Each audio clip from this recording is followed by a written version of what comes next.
Alô, meus amigos da engenharia, da agronomia, das geociências e também você tecnólogo e você tecnóloga. Nós estamos nesse momento em contato com o professor José Roberto Cardoso, que é lá de Marília e foi para o mundo, né? É engenheiro eletricista, mestre, doutor, livre-docente em engenharia elétrica da Universidade de São Paulo. Ele foi diretor da Poli, professor da Poli ainda e coordenador do Conselho Tecnológico do Sindicato de Engenheiros de São Paulo. Conselho importante que reúne uma porção de pessoas desta área da tecnologia. Professor, prazer em falar com o senhor. Prazer é todo meu, senhor Samuel. Muito Parabéns bem, pela professor. luta aí que você está travando aí. É verdade, muito obrigado. Professor, nesse momento que o Brasil está vivendo, mais que nunca, a força da engenharia se faz necessária. O senhor que é um professor desta área há muitos anos, tem muita experiência, eu queria falar com o senhor em dois aspectos. Um sobre a formação dos cursos de engenharia. O senhor é professor, conhece bem isso e também depois, concomitantemente, na área tecnológica também queria conversar com o senhor. Vamos começar pelo ensino de engenharia. Como é que o senhor vê nesse momento do Brasil? Porque parece que nós vamos ter um boom e vai faltar engenheiro, é isso, professor? Exatamente. Essa é a minha expectativa. Porque nós estamos na esperança de que o PAC se realize. O PAC vai injetar 1,7 trilhões de reais na economia dos próximos 3 anos. E isso vai se traduzir em obras, né? Obras de infraestrutura e obras de apoio à infraestrutura, enfim, uma série de investimentos que, sem dúvida, a engenharia será protagonista. Esses 1 trilhão e 700 bilhões de reais, para você ter uma ideia, a expectativa que se tem é que possa gerar 350 mil postos de trabalho novos de engenheiros. Porque a cada US$ 1 bilhão, José Manuel, gera-se um posto de trabalho de engenheiro. Então, é isso que vai ocorrer. Em 3 anos, a nossa expectativa é em torno de 300 mil novos postos de trabalho de engenheiros. Então, mas o que pode acontecer com esses postos de trabalho? Eles precisam ser gerados no Brasil. Porque se nós pegarmos esse dinheiro e mandar para fora, nós vamos gerar esses postos de trabalho no exterior. Aí vai trocar 6 por meia dúzia, nós vamos continuar, de fato, com a engenharia em situação periclitante, como você bem acompanha isso, né? Então, é essa a minha visão. Quer dizer, por outro lado, Zé Manuel, todos os países que entraram em crise saíram dela com investimento pesado em engenharia. No nosso país, as coisas acontecem de uma forma diferente. O pessoal investe na economia, não investe na engenharia. A Coreia saiu de uma posição na década de 70 que tinha um PIB menor que o de Gana para uma das maiores economias do mundo 15 anos depois, investindo na formação de engenheiros, pesadamente, na formação tecnológica, mais precisamente, né? Então, o que acontece no Brasil, a coisa é o contrário. Quer dizer, quando a economia está ruim, a engenharia afunda porque não investem na engenharia, não acreditam que a engenharia possa encontrar uma solução. E você Professor, quando eu me formei, um profissional da engenharia abriu uma loja de suco de fruta na região da Avenida Paulista, chamou o engenheiro que virou suco. A gente formava, se não me engano, naquela época, 17 ou 18 mil novos engenheiros por ano. Isso, e não exato. Tinha mercado de trabalho. Hoje a gente está formando mais de 60 mil por isso. Acho que é mais isso, mais ou menos. Nós estamos formando 110 mil. 110 mil. Disso, aqui no estado de São Paulo, metade disso. Aproximadamente. Por isso que eu falei 60 mil, quer dizer, mas no Brasil inteiro, 120 mil. E como é que está a qualidade do ensino, professor? O senhor que é professor e conhece bem essa missão de ensinar. A estimativa que se tem, José Manuel, é que desse contingente de formados, apenas 25% tem boa formação.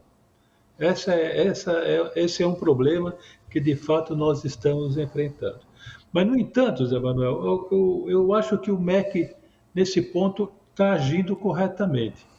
Ele instituiu umas novas diretrizes curriculares nacionais das engenharias que muda o foco da educação e engenharia no país. No passado, o foco dos engenheiros era ter conteúdo. Quanto mais difícil o conteúdo, mais era o curso de engenharia era considerado um curso excelente, mas, no entanto, aquele tipo de formação não atendia aos requisitos do mercado de trabalho. O mercado de trabalho precisa de um engenheiro que tenha uma boa formação tecnológica. Aí é importante, sobretudo, o ensino básico, que é a base para a formação da engenharia. Tem que ter uma formação boa em tecnologia, mas, no entanto, precisa ter outras competências. Né? Uhum. Ele precisa saber trabalhar em equipe, ele precisa saber falar uma língua estrangeira, ele precisa saber se comunicar bem, ter empatia no trabalho do dia a dia que ele faz, uma série de competências que nós não nos preocupávamos em dar aos nossos formandos no passado, mas agora nós temos que fazer isso. Então, as novas diretrizes, elas preconizam que o ensino agora ele é baseado em competências essas que inclui a tecnológica, não resta dúvida, mas inclui essas competências que nós chamamos socioemocionais, ou no jargão inglês de soft skill, que justamente é aquilo que ele precisa para navegar nesse oceano turbulento que é a engenharia. Agora, professor, ele precisa ter jogo de cintura para isso. Professor, com esse investimento que o PAC está dizendo, 1 trilhão e 700 bilhões de reais, né? 1 trilhão, vai gerar 350 mil novos postos de engenheiro no país. Não é isso? Exato. Isso é aproximadamente 350 bilhões de dólares, 1,7 trilhão. Olha só, e 350 mil novos engenheiros ou novos postos de engenharia. Nós precisamos, como é que a gente sai dessa situação que nós estamos para enfrentar isto que é um boom importante? É preciso dar o quê? Um choque de aceleração também na formação de profissionais novos da engenharia. Como é que faz isso, professor? Porque o PAC vai fazer investimento na economia e na geração de qualidade nas escolas de engenharia. O que a gente pode fazer? O senhor que tem essa experiência larga, há quantos anos o senhor é professor? Professor, há quantos anos já, professor? Bom, estou na Escola Politécnica já há 46 anos. Então, conhece bem esse assunto. Como é que a gente faz? Que a Poli é fora do eixo, né? Fora da casinha. A Poli está sempre na frente, a gente pode. Mas o padrão Poli para o Brasil inteiro. É possível isso, professor? É possível.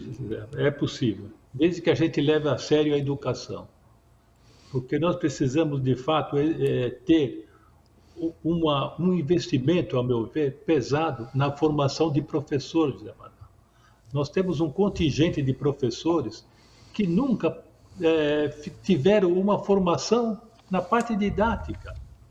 Nós somos um profissional que exigimos que alguém que faça um trabalho na nossa área tenha uma certificação, que é o seu CREA. Agora, no entanto, nós não exigimos de quem nos ensina certificação alguma para ensinar engenharia. Quer dizer que é um negócio curioso isso.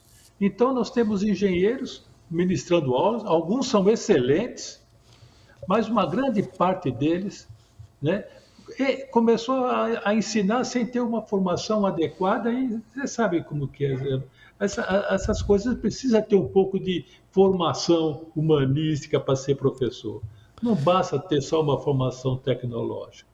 Ele precisa ter uma formação que ele consegue motivar o aluno a gostar da profissão, a ver a beleza da engenharia, porque a maioria dos nossos alunos, e eu digo a maioria, não, acho que quase a totalidade dos nossos alunos, vão para a escola de engenharia na certeza que vai sofrer. Diferente de qualquer outra profissão. É a única profissão em que o aluno sabe que vai sofrer na escola. Vai levar porrada, aquelas disciplinas difíceis, um professor que acha que de fato ele tem que entender detalhezinho do detalhezinho, e, no entanto, ele pega alguns, vence a barreira e em torno de 60% é o indicador que se tem dos anos anteriores aí, desistem. De desistência. Eu me lembro, professor, quando eu fiz engenharia civil, depois eu fiz mestrado em mecânica, fiz doutorado em produção, mas quando eu fiz meu primeiro diploma, foi em engenharia civil, eu me lembro bem que o terror era STAB 1 e STAB 2, né? Naquela época era um terror. Agora eu lembrei, o senhor falou de sofrimento, eu lembrei mesmo, porque as provas eram assim, a turma toda tinha nota 1, nota 1,5, era terrível. É nessa base, é terrível. E isso mas dá para mudar acontece. isso. Dá para mudar, porque agora o que acontece, uma das coisas dos quesitos que as DCNs exigem é justamente a formação contínua de professores. Todo professor precisa passar todo ano por alguma formação na área de educação, porque é o único jeito que a gente tem de melhorar o rendimento das nossas escolas de engenharia. Né? Aí, quem sabe, aí eu tenho certeza, se nós seguirmos esse procedimento, nós vamos, de fato, melhorar. E, evidentemente, os nossos dirigentes confiar mais na gente, né? Perfeito. Nós precisamos ter uma profissão que tenha, de fato, dignidade. Aí eu vou entrar na segunda parte da nossa conversa. Eu sou um cara que foi para o rádio, depois voltou para a engenharia e me reapaixonei pela engenharia. Né? Imagina, eu tranquei matrícula no certo momento da engenharia, perdi um ano, mas ganhei tempo de vida, porque eu fui para o jornalismo e eu estou sempre fazendo uma ponte entre a comunicação e a necessidade da engenharia fazer essa amplitude de transferência de informações e tudo isso. E é nesse contexto que eu quero perguntar para o senhor o seguinte: a engenharia está associadíssima à questão da soberania nacional. E nós padecemos muito nos últimos tempos com o que aconteceu com o Brasil. Com Lava Jato, muitas empresas de engenharia quebraram, muitas coisas aconteceram, e o Brasil é competente na engenharia. Nós tiramos petróleo a 7 mil metros de profundidade, a gente fabrica avião. Na área da Embrapa a gente faz um monte de coisa. O que está faltando, professor, para a gente voltar a esse momento feliz? Porque, afinal de contas, 350 mil novos postos de engenharia é um baita desafio. Dá para peitar isso, dá para enfrentar isso bacana com alegria. É isso aí, professor? Exatamente. O que nós precisamos ter certeza é que esse recurso todo seja investido em nosso país. Seja investido na formação, na construção, na reconstrução do nosso país. Reequiparar a indústria aos níveis que nós tínhamos no passado, porque é a indústria que dá emprego para os engenheiros. Então, são ações desse tipo que algumas estão em andamento, outras ainda nem foram tocadas, mas eu acho que é o momento agora de isso ser colocado na mesa. E eu acho que essa eleição do CREA veio no momento adequado para que seja discutido isso, porque o CREA não pode ser simplesmente um agente fiscalizador. Ele tem que ter uma ação superior. O presidente do CREA tem acesso ao presidente da República, né? E mostrar a ele as dificuldades da profissão. Quer dizer, eu acho que é isso que esperamos, né, que você, como nosso grande representante nessa área, possa fazer nesse contexto aí de recuperar, né, a engenharia, a dignidade que ela sempre teve, né? Você pega, por exemplo, né, me desculpa. Não, por favor. Você pega. Eu me recordo que no passado se construía o metrô, se construía uma usina hidrelétrica. A gente sabia quem eram os engenheiros que tinham projetado aquilo. Ou era Temag, ou era Figueiredo Ferraz, Promon. Nós tínhamos a gente sabia que eram aqueles engenheiros brasileiros que estavam projetando aquilo. Agora, sei lá, construiu Belo Monte. Belo Monte, de repente, veio e tem um projeto pronto, não sei onde foi feito, a gente não sabe. As empresas de consultoria já não existem mais, né? É feito no exterior, vem aqui o PDF, a gente simplesmente copia. Quer dizer, é esse tipo de proteção que o engenheiro brasileiro precisa ter. Se é alguma coisa que ele tem competência, quem tem que fazer é ele. O senhor me fez lembrar do metrô de São Paulo, orgulho naquela época que o Plínio Asman era o presidente do metrô e se faziam soluções de engenharia que eram espetaculares. A Praça da Sé, por exemplo, ali o metrô na Sé, em vários níveis. Me lembro ainda, por exemplo, da Ponte Rio-Niterói, que foi um marco importante. Né? Foi um marco importante, uma vitória da engenharia brasileira e tantas outras coisas. Agora, professor, a gente está numa luta grande. O senhor falou da luta do CREA, a gente está aí enfrentando isso com muita persistência, professor, porque eu me inspiro em gente como o senhor. Não estou falando da boca para fora, é a realidade. Eu também admiro muito o seu trabalho. Eu tenho convivido com o senhor lá no Sindicato de Engenheiros, que eu sempre sou muito grato ao Sindicato de Engenheiros, que tem um papel importante, tem uma história espetacular, né? E o senhor coordena o Conselho Tecnológico lá do Sindicato de Engenheiros. E eu vejo discussões de alto nível, são pessoas convidadas para debater coisas da engenharia, aspectos importantes. Vai ter uma premiação, está se discutindo agora a premiação para valorizar, não só ensino, várias outras áreas da engenharia e as suas conexões, as suas interdisciplinariedades, que a engenharia está muito conectada a tudo hoje em dia, cada vez mais fortemente. Professor, como é que é coordenar um Conselho Tecnológico dessa envergadura? É um conselho importantíssimo no Brasil, né? O sindicato é o maior sindicato, não é só aqui do Brasil, mas acho, da América Latina, o maior sindicato realmente organizado. Né? Seguramente, dos engenheiros não tenha dúvida.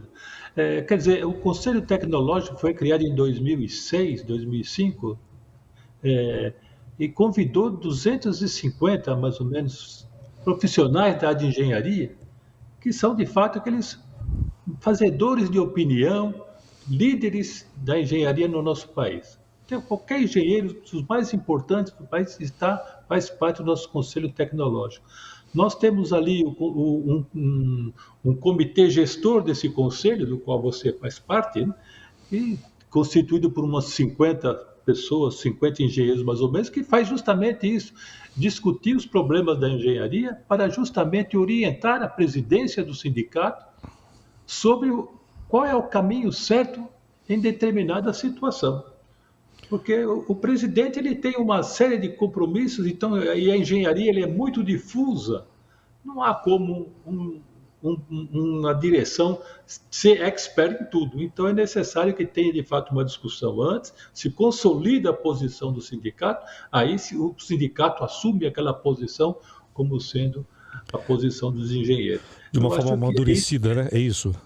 De uma forma amadurecida, de uma forma serena, isso, né? Exato. Quando eu olho para o professor, eu estou dizendo aqui, professor Zé Eduardo Cardoso, eu estou repetindo aqui, eu tenho essa mania, porque eu fui do rádio há muito tempo, e a gente repete, olha, estou conversando com o professor, que é professor da Poli, ex-diretor da Poli, coordenador do Conselho Tecnológico do Sindicato de Engenheiros, que é o maior sindicato não só do Brasil, mas eu acho da América Latina. A gente falava sobre livre docente em engenharia elétrica, conhece muito, nasceu lá em Marília. O senhor veio, como é que é? O senhor veio de Marília, tinha muito trem naquela época, né? O senhor pegou trem, o senhor vinha para São Paulo de trem. Depois o trem foi abandonado. Eu quero mudar um pouquinho o assunto, porque também trem é necessidade da engenharia, é a minha área especificamente, né? Eu nasci em Marília por causa do trem. Ah, é? O meu pai foi para trabalhar em Marília na Companhia Paulista, né? Companhia Paulista de Estrada de Ferro. Então ele trabalhou um tempo lá, a funilaria da Companhia Paulista era lá em Marília. Então ele fazia os vagões, né? Era funileiro. E, evidentemente, como a maioria do povo paulista, sempre saía do interior para vir para São Paulo, porque São Paulo era o grande centro de empregos, e meu pai fez a mesma coisa e veio trabalhar na CMTC, aqui em São Paulo. Então, fazia a mesma coisa, só que agora para ônibus. Então, nós viemos de lá, eu tinha 3 anos de idade, eu era muito pequeno, quer dizer, praticamente não conhecia a cidade na minha infância e adolescência. Fui conhecer Marília, tinha já quase 50 anos, eu fui convidado para dar uma palestra lá. Mas aí é a decepção que tem, né? Quer dizer, o trem não existe mais, né? O trem não tem mais aquele trem que levava aquele povo para lá, para cá, era muito útil, eficiente. Tá? Isso aí, de fato, é algo que se esqueceu em nosso país, né? A ferrovia foi abandonada, né? E, no entanto, espera-se que agora se retome esse projeto aí, né? Já existem projetos para fazer trens intercidades e tal, e de fato a solução é as ferrovias. Sem a ferrovia não tem país que não se desenvolve. Essa é a realidade. Não tem país que não se desenvolve. A mobilidade através do trem é muito eficiente, econômica, né? E, evidentemente, acelera o desenvolvimento desse tipo de ação. Aí pensando sempre na intermodalidade, pensando sempre nessa conexão da engenharia com vários segmentos. Eu pergunto, o senhor é da área de energia, né? Professor de engenharia, de engenharia elétrica, não é? Da área de energia. Como é que o senhor está vendo os desafios? O Brasil está concluindo o submarino nuclear, que é importante, com combustível feito em Aramar, mas o casco lá feito em Niterói, né? Em Itaguaí, no Rio de Janeiro. É importante para cuidar do nosso território. 200 milhas é muita coisa, 8.500 quilômetros de extensão de costa, é muita coisa. E a energia vai bem, professor? Como é que está? Porque está falando um pouquinho de energia elétrica e das energias alternativas de redução de emissões de gases de efeito estufa, energia do vento, energia do sol. Como é que o senhor está vendo esse momento? O Brasil foi abençoado nessa área, viu, Zé Manuel? Nós temos, de fato, uma matriz energética bem limpa, é incomparável. Não existe país do mundo que tenha uma energia tão limpa quanto a nossa, né? Nós estamos atualmente com mais de 90% da energia elétrica gerada por fontes renováveis. Veja bem, mais de 90%. Esse é um indicador que a ONU está exigindo dos demais países a ser cumprido apenas em 2050. Nós já estamos cumprindo agora, né? Mas precisamos refletir sobre isso. Toda a energia não renovável que nós geramos está sendo consumida. Nós não temos reservas grandes de energia renovável. Então, se a indústria, quer dizer, se não, eu tenho certeza disso, a indústria retomar seu crescimento com esse investimento do PAC e assim por diante, vai ser necessário uma quantidade de energia que as renováveis não vão conseguir atender. Então, nós vamos ser obrigados aí a acionar outro tipo de energia. E a que sobra são as energias oriundas aí da queima de combustível fóssil. Então, aí nossa porcentagem de energia limpa vai cair, porque vão começar a consumir energia de termoelétrica, por exemplo, e no entanto, nós não vamos ter um crescimento proporcional de energia renovável. Essa é uma preocupação, né? Essa é uma preocupação que nós temos. Por isso, dentre essas preocupações, você se lembra, discutimos isso no sindicato, a energia nuclear passou a ser algo, entrar no cenário de uma solução para o problema. Porque ela, de fato, é uma energia que não gera gases de efeito estufa. Ela é uma energia que é antipática para a população. Sim, é muito complexo isso. Todo mundo fica, nós não queremos saber disso, tal. Mas, no entanto, a energia nuclear, nós temos mais de 100 usinas nucleares sendo construídas no mundo todo atualmente. A Alemanha, que tinha desligado os seus reatores, voltou a religá-los porque ela estava queimando carvão para gerar energia elétrica. E a engenharia, você sabe, evoluiu muito. Quer dizer, a segurança das usinas nucleares é grande. Nós não precisamos ter medo disso atualmente. Então, são soluções desse tipo que nós discutimos no sindicato, né? Justamente para tentar entender exatamente qual a solução adequada para o nosso país. Professor, ainda no âmbito e no contexto da energia, a grande movimentação para o hidrogênio verde. Como é que o senhor vê isso? Eu tive recentemente, inclusive, numa discussão do Instituto de Engenharia, lá eu fui conselheiro em 2 mandatos, quando eu era jovenzinho, viu? Já passou o tempo. Eu fui um dos mais jovens conselheiros eleitos naquela época, muito me honrou, porque era o Plínio. Primeiro era o Lauro Rios, né? O senhor lembra do Lauro Rios? Lauro Rios. Depois sou eu, o Plínio Asma, eu convivi com ele, isso foi um período muito bacana da minha vida, foi o começo da minha vida associativa. E eu fui lá do Instituto, conversar com o Jardim, com as pessoas do Instituto, e vi uma discussão bem bacana sobre hidrogênio verde. Como é que o senhor vê isso, professor? O hidrogênio verde é uma solução, talvez, é a melhor solução de energia renovável para o nosso país. Ele vai conseguir substituir, né, de fato, porcentagens substanciais de combustível fóssil. Quer dizer, o hidrogênio verde, então, mais ainda gerado por energia elétrica oriunda de fonte renovável, de fato vai introduzir, talvez, conceito até de carbono, índice de carbono negativo, né, na nossa matriz energética. Quer dizer, de fato, esses investimentos que estão sendo feitos em hidrogênio verde de fato a saída para o nosso país. A Escola Politécnica está de fato investindo nisso, várias outras escolas também, e eu acho que dentro de pouco nós vamos ter uma ação disruptiva de aplicação do hidrogênio verde no nosso país. Eu vi até a planta, estão construindo não é, não digo usina, mas estão construindo um estacionamento ali dentro da USP, né? Exatamente. Para justamente ali fazer a transformação. Eu vi esse desenho, achei muito interessante. Eu não conhecia esse desenho, eu vi, bem bacana. Claro que tem ter certo cuidado, porque também é uma área de energia estratégica para o Brasil também, né? Sem dúvida. Tem informação que tem que ser democratizada o acesso, mas também tem informação que precisa ser mantida com certo cuidado, porque é estratégico também, porque o mundo está vendo. O mundo não quis que a gente desenvolvesse o pré-sal, né? Eu me lembro bem disso. A Shell não acreditou, né, professor? A Shell, por exemplo, não acreditou. Né? E o Brasil que foi atrás disso. Professor, nós estamos praticamente no encerramento dessa entrevista. Sempre é uma alegria falar com o professor José Roberto Cardoso, que eu tenho tido a oportunidade, o privilégio de conviver nos momentos em que o Conselho Tecnológico do nosso Sindicato de Engenheiros está reunido, e ali eu convivo com gente de vários segmentos da engenharia e aprendo muito, é muito bacana esses momentos. Eu pergunto, professor, para encerrar, coloco aqui o microfone à sua disposição para uma mensagem ao jovem engenheiro e também ao engenheiro já não tão jovem, mas que também quer aproveitar e viver bem. Não, e viver bem, viver próximo da engenharia, viver na plenitude.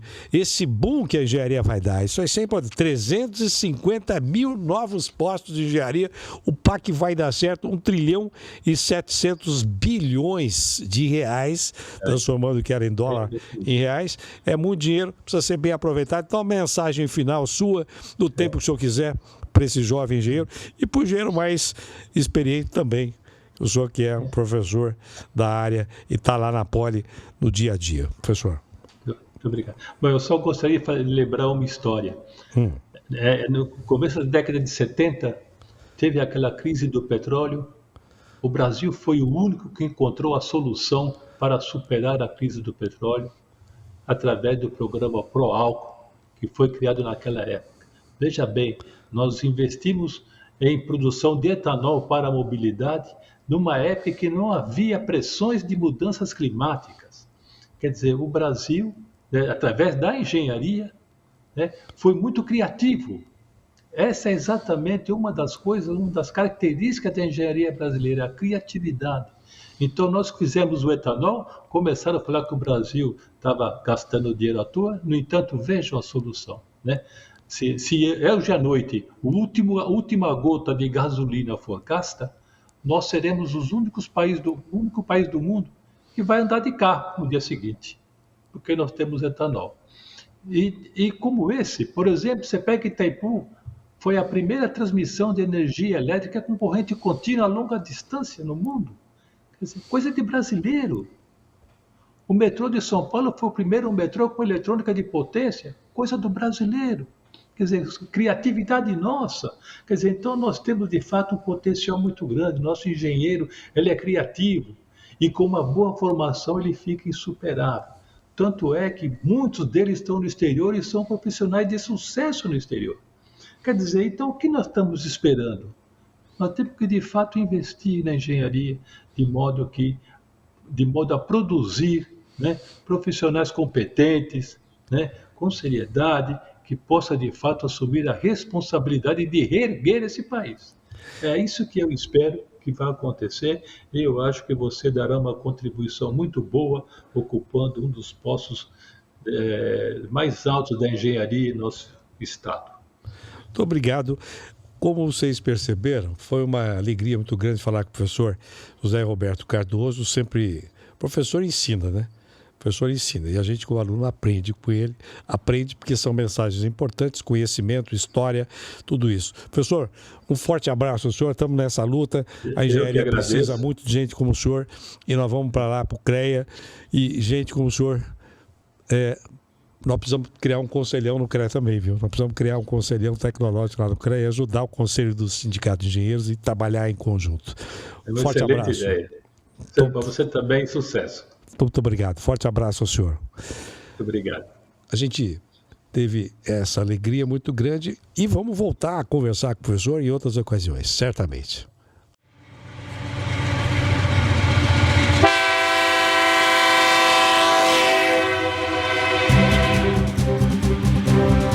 Chegou a hora do CREA-SP voltar aos trilhos. Uma nova era vai nascer. Chegou a hora do CREA cumprir o seu papel. E vamos juntos com Zé Manuel. Zé Manuel, experiência e inovação, eficiência e transparência na administração. Zé Manuel é sustentabilidade e inclusão, pra valorizar a nossa profissão. Chegou a hora